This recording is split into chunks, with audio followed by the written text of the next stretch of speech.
If you have clicked on this video, congratulations. You're going to learn something new about a concept on which the whole world runs: psychology. A few months back, I rewatched the movie Joker by Todd Phillips and I had some questions. Questions like, why does a criminal actually does what he does, and what kind of society breeds these kind of criminals? I wanted to know more about this topic. So it's understandable that because of a horrific background, because of a horrific surrounding in which you're living, you tend to become a criminal. But what actually goes on in the mind of a criminal? I was intrigued to know more about this. So I came across this book, which is a brilliant study on psychology. It's basically a fictional story, and this book has been studied all around the world. This book has been recommended by a lot of psychologists. I'm talking about the book Crime and Punishment by Fyodor Dostoevsky. This is a Russian novel and it was written in the 1880s. Hey guys, welcome to this new video. Like you already know, we are going to talk about this book, Crime and Punishment. We are going to understand basic moral values. I'm going to give you a summary of this book. I'm going to tell you themes which are present in the book. This video is going to have a lot of information, so make sure you watch the video till the end. You may never know which thought or fact may resonate with you and change the course of your life. So let's get started. And so if you're interested in psychology, Dostoevsky's the person for you. Tolstoy's more of a sociologist, but Dostoevsky, man, he gets right down into the bottom of the questions and messes around. Crime and Punishment is the best investigation I know of what happens if you take the notion that there's nothing divine about the individual seriously. So Crime and Punishment is a fictional story and it is unparalleled in its psychological depths. It has been recommended by a lot of professors around the world. It is a blockbuster book and you will get to understand the basic human psychology with the help of this story. Now this story is centered on a character named Raskolnikov. He's basically a law student in the city of St. Petersburg in Russia. So this person has no money. He has a lot of issues in his life.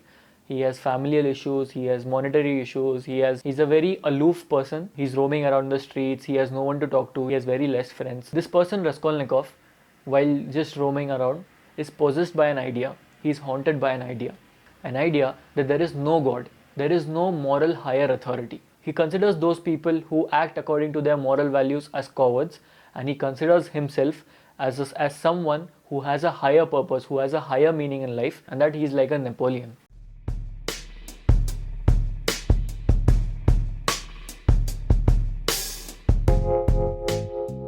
Now there's a lady in his neighborhood who basically gives out money to people in exchange of stuff like watches, ornaments and stuff like that. She's basically a pawnbroker. Raskolnikov considers this lady to be a horrible person. This lady treats her niece very badly. This lady treats poor people very badly. Poor people are suffering because of this lady, and she has a very negative vibe around her. Now Raskolnikov thinks, what if he kills this lady? By killing this lady, the author presents us with some ideas. According to Raskolnikov, by killing the lady, the world would be a better place. The poor would not be tortured, the niece would be freed, he himself would be freed, and basically he would be helping a lot of people by killing that lady.